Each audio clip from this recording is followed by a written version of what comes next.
saudaraku? Saya sangat suka cita kalau saudara punya buku tabungan, ya, deposito, ya, atau buku tabungan. Setiap hari saudara tabung ke situ, maka satu waktu buku tabungan itu akan banyak isinya. Dan saudara akan suka cita, karena itu berarti saudara kaya dengan tabungan. Adalah lebih baik kaya daripada miskin.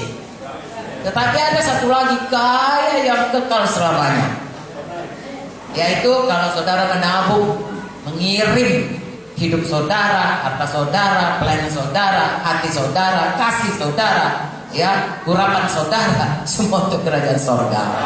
Dan itulah yang kekal selama-lamanya, menjadi milik kita yang kekal selama-lamanya. Saya memberikan saudara satu pandangan lagi, ya. Kalau saya, saudaraku, dikatakan yang nampak ini tidak kekal, kemudian yang tidak nampak itulah yang kekal, saya ini gak kekal, ya.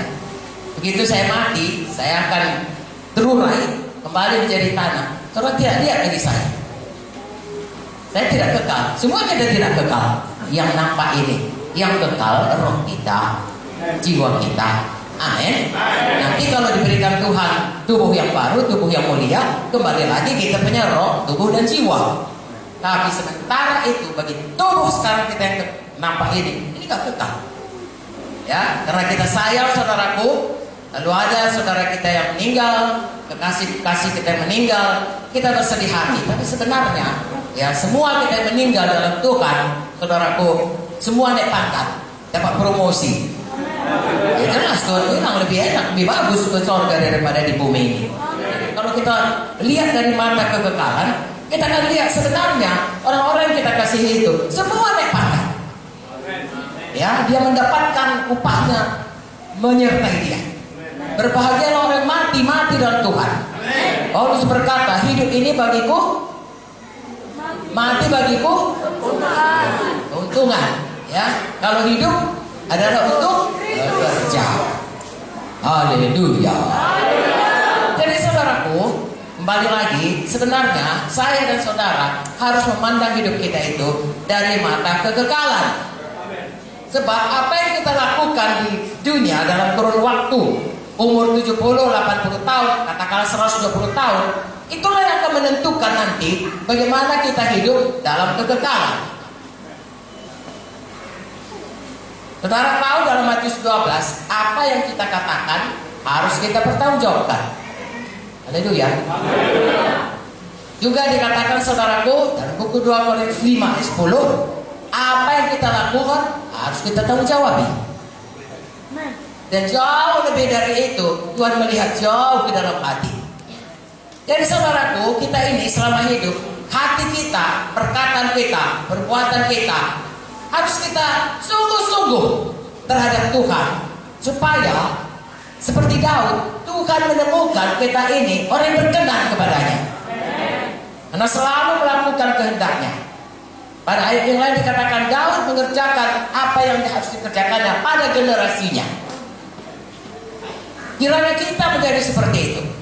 Haleluya. Daud sangat beruntung lah, sangat diberkati Tuhan. Yesus disebut anak Daud. Ya, walaupun dia sebenarnya ada Yusuf. Anak Yusuf kan, anak Maria. Tapi selalu dikatakan, Yesus anak Daud. Ya. Nah, Tuhan memilih dia seorang yang berkenan kepada Tuhan. Marilah kita semua menjadi orang yang berkenan kepada Tuhan. Bagaimana berkenan kepada Tuhan? Kalau kita mengerjakan seperti Daud, apa yang disuruh Tuhan, apa yang dikehendaki Tuhan, itu yang dikerjakan.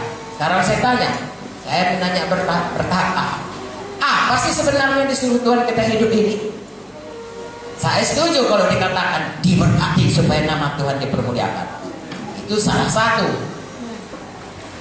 Ya, sebab seperti saya katakan tadi, saudaraku, besar pun saudaraku rumah kita, katakanlah kita membangun menara yang paling tinggi. Sekarang menara paling tinggi di mana ya? Dubai. Katakanlah Dubai ya. Itu paling tinggi. Kalau nanti Tuhan Yesus datang, tinggalnya itu saudaraku, antikristusnya di situ. Kalau saya dan saudara kerja, katakanlah satu bank, jangan marah kalau saya katakan ini hanya membuat saudara punya cara pandang, ya, supaya cara pandang saudara membuat saudara bergairah hidup ini. Ya, saudara kerja satu bank, saudara kerja luar biasa, sehingga saudara bisa memajukan bank itu dari satu bank jadi dua bank. Bank yang ini tadi yang kecil, sekarang udah tinggi, bagus sekali. Saudara diangkat jadi general manager atau apa saja namanya, bagus sekali. Tapi kalau hanya kepada itu saja pengharapan kita orang paling malam. Mengapa? Karena itu akan tinggal semua, kecuali saudara transfer ke sorga untuk melakukan pekerjaan-pekerjaan kerajaan sorga. Kalau tidak, itu akan tinggal semua dan akan dipakai oleh antikristus. Nah, begitulah kira-kira. Itu sebabnya saya dan saudara harus bersungguh-sungguh hati mengenal kehendak Tuhan. Sebenarnya itu apa kita tinggal di bumi?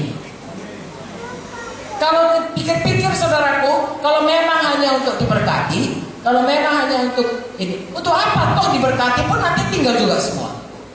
Kalau dipikir-pikir kita ini, oh selamat adalah untuk supaya kita diampuni dosa, supaya dapat rumah. Kenapa tidak sesudah kita selamat langsung meninggal?